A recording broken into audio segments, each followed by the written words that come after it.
ஆண்டவரும் இரட்சகருமாய் இருக்கிற இயேசு கிறிஸ்துவின் நாமத்தினாலே இந்த நாளில் உங்களுக்கு வாழ்த்துக்களை தெரிவித்துக் கொள்கிறேன். இன்னைக்கு ஒரு சம்பவத்தோட நம்ம பார்க்கலாம்.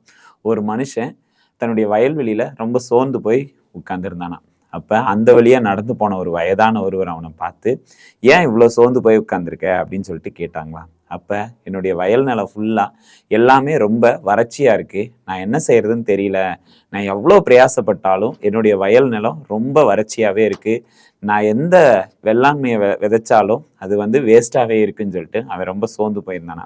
அப்ப அவரு கேட்டாராம், எதனால இவ்வளோ வறட்சியா இருக்கு அப்படின்னு கேட்கும்போது, நான் தண்ணிக்கு கிணறு தோண்டினாலும் அதுல தண்ணியே கிடைக்கல. 4-5 டைம் தோண்டி பார்த்துட்டேன். என்னால அதுல வந்து தண்ணியே கண்டடையவே முடியல அப்படின்னு சொல்லிட்டு அவன் சோர்ந்து போய் உட்கார்ந்துருந்தப்ப இந்த முதியவர் அவனை கூப்பிட்டு போய் அவன் தோண்டின குழிகள் எல்லாத்தையும் பார்த்தாராம்.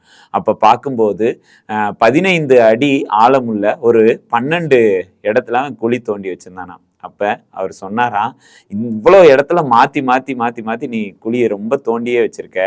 ஆனா இதனாலதான் உனக்கு வந்து எந்த பலனும் இல்லாம போகுது. இத்தனை இடத்துல நீ தோண்டினதுக்கு ஒரே ஒரு இடத்துல நீ குழி தோண்டி இருந்தீன்னா இந்த வயல் நிலம் ஃபுல்லா வந்து என்ன ஆயிருக்குன்னா, இந்நேரம் உனக்கு இந்த இடத்துல தண்ணி கிடைச்சிருக்கும். இந்த வயல் நிலம் முழுவதும் உனக்கு நல்ல அறுவடை கிடைச்சிருக்கும். அதனால வா நம்ம 2 பேரும் தோண்டுவோம் அப்படின்னு சொல்லிட்டு அவரும் அந்த விளை நிலத்துக்குரிய மனுஷனும் 2 பேரும் சேர்ந்து வந்து என்ன பண்ணாங்களாம், குழியை தோண்ட ஆரம்பிச்சாங்களாம். கொஞ்சம் ஹார்ட் ஒர்க் பண்ணி நல்லா 2 பேரும் இணைந்து தோண்டி அந்த இடத்துல நல்ல தண்ணியை கண்டடைந்தாங்களாம். அந்த விளை நிலமும் நல்லா என்ன ஆயிடுச்சுன்னா தண்ணி பாய்க்கிற பொழுது அந்த விளை நிலமும் நல்ல ஒரு அறுவடையை குடிச்சான். அவங்க நினைச்ச அளவுக்கு நல்ல விளைச்சலை அவங்க கண்டடைஞ்சாங்களாம். பைபிள்ல ஒரு வசனம் இருக்கு, எபிரேயர் 12ஆம் அதிகாரம் 1வது வசனம். ஆகையால் மேகம் போன்ற இத்தனை திரளான சாட்சிகள் நம்மை சூழ்ந்து கொண்டிருக்க பாரமான யாவற்றையும் நம்மை சுற்றி நெருங்கி நிற்கிற பாவத்தையும் தள்ளிவிட்டு விசுவாசத்தை துவக்குகிறவரும் முடிக்கிறவருமாய் இருக்கிற இயேசுவை நோக்கி நமக்கு நியமித்திருக்கிற ஓட்டத்தில் பொறுமையாய் ஓடக்கடவோம். இந்த இடத்துல ஒரு 2 வார்த்தையை நம்ம கவனிப்போம். இயேசுவை நோக்கி. ஆமா, நல்ல நம்ம பார்க்கிற அந்த வார்த்தை என்னன்னா இயேசுவை நோக்கி. நம்ம ஃபோக்கஸ் பண்ண வேண்டிய ஒரே ஒரு ஆள் பூமியில யார் தெரியுமா?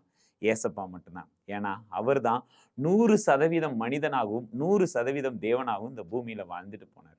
நமக்குரிய அதே கஷ்டங்கள், பாடுகள், துக்கங்கள், சந்தோஷம் எல்லாமே அவருக்கும் இருந்தது. நமக்கு இருந்த இதே உடம்பு, இதே ஆத்துமா, இதே மனசு எல்லாமே யாருக்குன்னா ஏசப்பாவுக்கு இருந்துச்சு. நமக்கு இருந்த அத்தனை பாடுகளும் சோதனைகளும் அவருக்கு இருந்துச்சு. அவர் எல்லா காரியத்திலையும் என்ன பண்ணாருன்னா, பூமியில இருக்கும்போது எல்லா காரியத்திலையும் பொறுமையோடு நடந்து தேவையான இடங்கள்ல சரியா நடந்து அவர் என்ன பண்ணார், பூமியில ஒரு வெற்றியான ஒரு வாழ்க்கையை வாழ்ந்து முடிச்சுட்டு போனாரு. இன்றைக்கு நீங்களும் நானும் ஒருவேளை நம்மை சுற்றி இந்த வசனத்துல எழுதப்பட்டிருக்கு, பாரமான யாவற்றையும் நம்மை சுற்றி நெருங்கி நிற்கிற பாவத்தையும் தள்ளிவிட்டு அப்படின்னு சொல்லிட்டு இந்த இடத்துல எழுதப்பட்டிருக்கு.